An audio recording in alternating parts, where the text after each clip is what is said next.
É muito comum um homem, a partir dos 40 ou 50 anos, se preocuparem com os níveis hormonais, mas a gente sabe que a reposição requer uma atenção e um cuidado muito minucioso. Jaci, esclarece para nós um pouquinho sobre isso. Eu vou reformular um pouquinho a sua pergunta, porque na verdade não é só homens acima de 40, 50 anos que vêm com essa queixa. Cada vez mais comum homens jovens também vindo com esse exame alterar, achando que é alterado. Ai, doutora, os meus níveis de testosterona estão no limite inferior. O que eu faço com isso?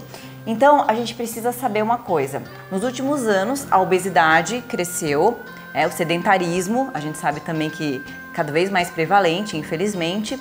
E a gente sabe que a testosterona, ela pode ser vítima do ganho de peso.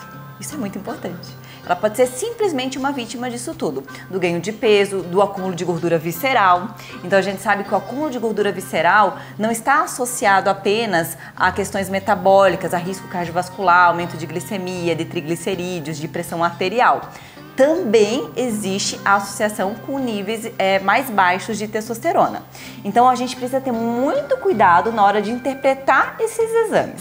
Então às vezes um outro profissional pediu, muitas vezes sem nenhum critério para isso, então a gente precisa ver bem quais são os sintomas, se essa pessoa tem queixa de disfunção erétil, de queda de libido, para a gente saber como interpretar esses resultados. E o que é muito importante, na maioria dos casos, então a maioria dos casos hoje que a gente vê de baixa de testosterona ou testosterona no limite inferior da normalidade, tem a ver com a questão comportamental, com o sobrepeso, com a obesidade, com o acúmulo de gordura visceral ou abdominal. E perdas de peso de 5, 10% já podem ser suficientes para normalizar os níveis de testosterona sem necessidade de reposição.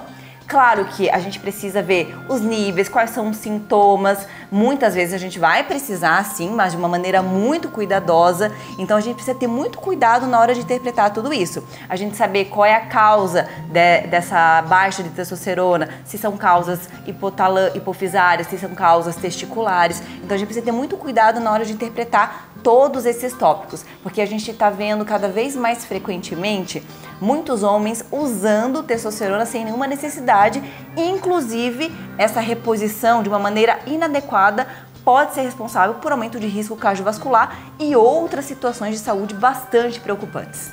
Então, quando eu tenho uma alteração orgânica que leva à produção insuficiente de testosterona, faz mais sentido eu atuar em todos os hábitos de vida para trazer um benefício fisiológico e aí sim, nos casos que permanecem baixos, com indicações precisas, isso está bem descrito, né, na literatura, na especialidade, nas especialidades médicas, quando a indicação precisa, eu posso fazer aí o uso da reposição. Exatamente, mas o tratamento para esses casos, que é a grande maioria hoje em dia, que tem a ver com o estilo de vida, muitas vezes o foco no tratamento da obesidade, dessas mudanças do comportamento, elas podem sim suficientes para normalizar. E a gente vê isso na prática mesmo, né? Então a gente vai acompanhando esses níveis, muitas vezes sem a necessidade dessa reposição, mas como eu falei, né, existem critérios para a gente se guiar, existe toda uma análise feita para a gente saber se esse homem ele precisa ou não dessa reposição.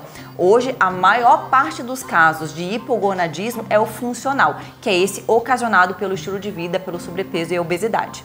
Tá? Isso é uma coisa bem importante. E lembrar que homens que desejam ter filhos não devem usar testosterona, aí o tratamento é outro. Isso é uma coisa bem importante, porque a gente vê o uso de testosterona, infelizmente, em pessoas bastante jovens e que depois ficam com infertilidade e com problemas para engravidar a sua parceira. E lembrando que o uso da testosterona, quando feito de forma indevida, aumenta muito o risco cardiovascular, podendo aumentar taxas de infarto e AVC. Então isso tem que ser muito levado em consideração. E é algo, gente, que não está longe da gente.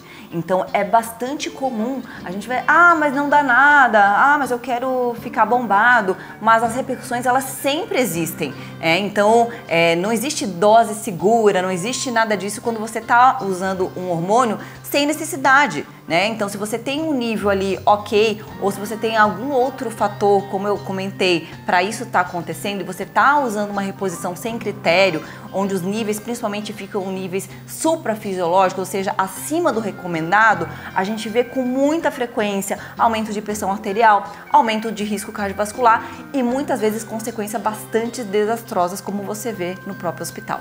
E Jaci, me diz mais uma coisa, Existe alguma indicação do uso de testosterona em mulheres? Esse assunto é muito importante também. Porque, primeiro, quando a mulher tem queixa de queda de libido ou alguma coisa nesse sentido, está errado a gente pedir dosagem de testosterona. A libido na mulher é algo muito complexo. A gente usa a dosagem de androgênio, incluindo testosterona para mulheres, quando a gente pensa numa uma hiperprodução, né? Por exemplo, síndrome de ovário policístico, alguma outra situação que a gente quer ver os níveis que estão, a gente suspeita que estejam elevados. Porque os ensaios hoje de testosterona, eles não foram feitos para mulheres, para ver os níveis baixos. Então a gente não pode se guiar nisso. Então, assim, a gente vê, infelizmente, também muitas mulheres usando não só testosterona, mas outros androgênios por finalidades estéticas. E isso nunca está certo, resumindo para você. A única indicação de testosterona hoje para mulheres é na síndrome do desejo sexual hipoativo. Então, são mulheres na pós-menopausa que têm queixas persistentes de queda de libido, estão corretamente estrogenizadas. Então, é toda uma análise para a gente realmente pensar nessa hipótese. Mas mulheres jovens com queixa de libido, hoje na literatura a gente não tem essa evidência científica. Claro que a gente sabe que a medicina é uma ciência das verdades transitórias, mas a gente precisa tomar muito cuidado pelo aumento de risco de várias doenças. Isso é muito importante. Então, se você quiser saber mais sobre esse tema, se você se interessa com esse tipo de conteúdo, acompanhe o nosso canal e sempre que tiver alguma dúvida hormonal, procure um especialista, procure um médico de confiança para você ter segurança aí no seu tratamento.